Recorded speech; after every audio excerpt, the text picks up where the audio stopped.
sao राजधानी को पचर देखिए आइन मुख्य तो बिल चौंग से मिजोरम असम त्रिपुरा मणिपुर इंडियन थाथर तो नहीं बांग्ला हक्तर मैमा हक्तर तिनी नांगुस कव कौमक्ता इंडिया ने कॉन्स्टिट्यूशन से अम्मा 76 ईयर कामोनी पालौलायहा आबरव चों सिमायो इंडिया ने कॉन्स्टिट्यूशन सेनहा डॉक्टर बी.आर. आम्बेडकर आबनतुये तिनियो विरोधी रूलिंग जो तो पार्टी रबरव जॉइन खेवो आबदी खे तिनी स्राय के चों नमायो राइसा चिंति पाइथे जरा नांगनाये तोंदी बोनो तिनियो आसु बसी साल या गो तिनी 76 years चों तिनियो इंडिया कॉन्स्टिट्यूशन दिवस ये पालोमो इंडियन कॉन्स्टिट्यूशन 76 डे ये पालोमो साल से बोके कृपा करें।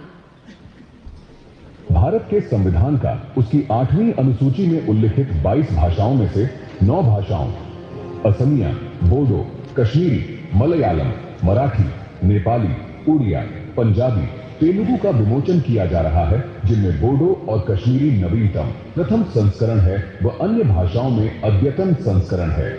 हमारी ये 9 भाषाएं असम, केरल, महाराष्ट्र, सिक्किम, ओडिशा, पंजाब, आंध्र प्रदेश तथा तेलंगाना और जम्मू कश्मीर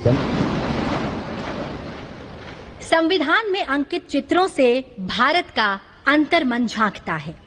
संविधान में इन चित्रों को उकेरा शांति निकेतन के कला भवन के प्राचार्य एवं विख्यात चित्रकार नंदलाल बोस जी और उनकी टीम ने। इन्हीं की सुंदर झलक है पुस्तक भारतीय संविधान में कला और कैलीग्राफी। अब मेरा विनम्र अनुरोधन है आपसे माननीय राष्ट्रपति जी कि आप इस प्रकाशन का ई-रिलीज करने की कृपा करें।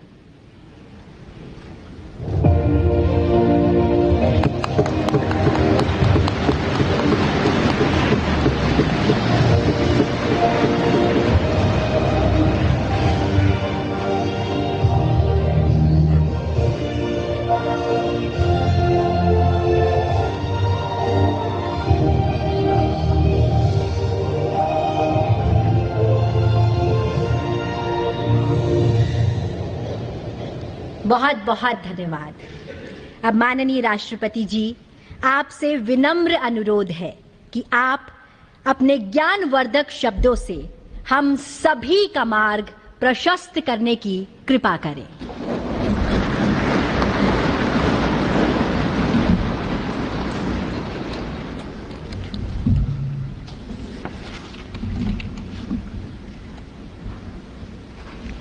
उपराष्ट्रपति श्री सीपी राधाकृष्णन जी, प्रधानमंत्री श्री नरेंद्र मोदी जी, लोकसभा अध्यक्ष श्री ओम बिरला जी, राज्यसभा के उपसभापति श्री हरिवंश जी, राज्यसभा में सदन के नेता श्री जे.पी. नाडा जी, राज्यसभा में विपक्ष के नेता श्री मल्लिकार्जुन खड़गे जी, संसदीय कार्य मंत्री श्री किरेन रिजिजू जी, लोकसभा में विपक्ष के नेता श्री राहुल गांधी जी, सभी सांसदगण और प्यारे देशवासियों,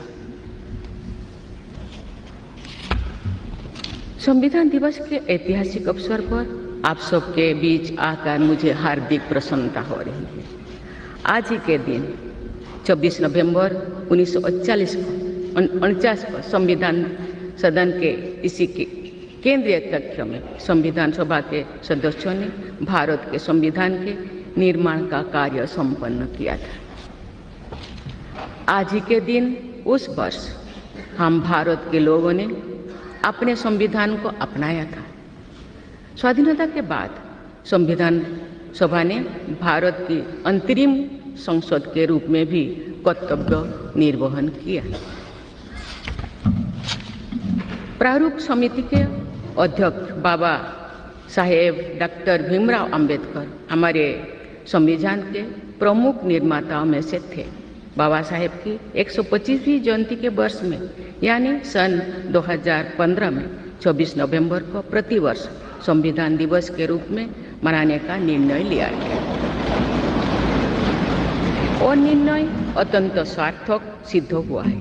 आज के दिन पूरा देश भारतीय लोकतंत्र के आधार हमारे संविधान के प्रति तथा उसके निर्माताओं के प्रति आदर व्यक्त करता है। हम भारत के लोग अपने संविधान के प्रति व्यक्तिगत और सामूहिक स्तर पर आस्था व्यक्त करते हैं। अनेक योजनाओं के माध्यम से देशवासियों को, विशेषकर युवा वर्गों को संवैधानिक आदर्शों से अवगत कराया जाता है। संविधान दिवस से मनाने की परंपरा का शुभारंभ करने और उसे निरंतरता प्रदान करने की जितना भी प्रशंसा की जाए और कम। माननीय सदस्य संसदगण संसदीय प्रणाली को अपनाने के पक्ष में संविधान सभा में जो ठोस तर्क दिए गए थे वो आज भी प्रासंगिक है।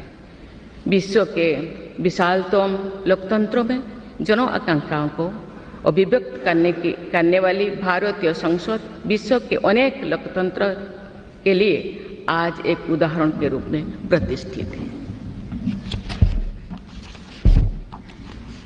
हमारे संविधान निर्माता चाहते थे कि संविधान के माध्यम से हमारा सामूहिक और व्यक्तिगत स्वाभिमान सुनिश्चित रहे।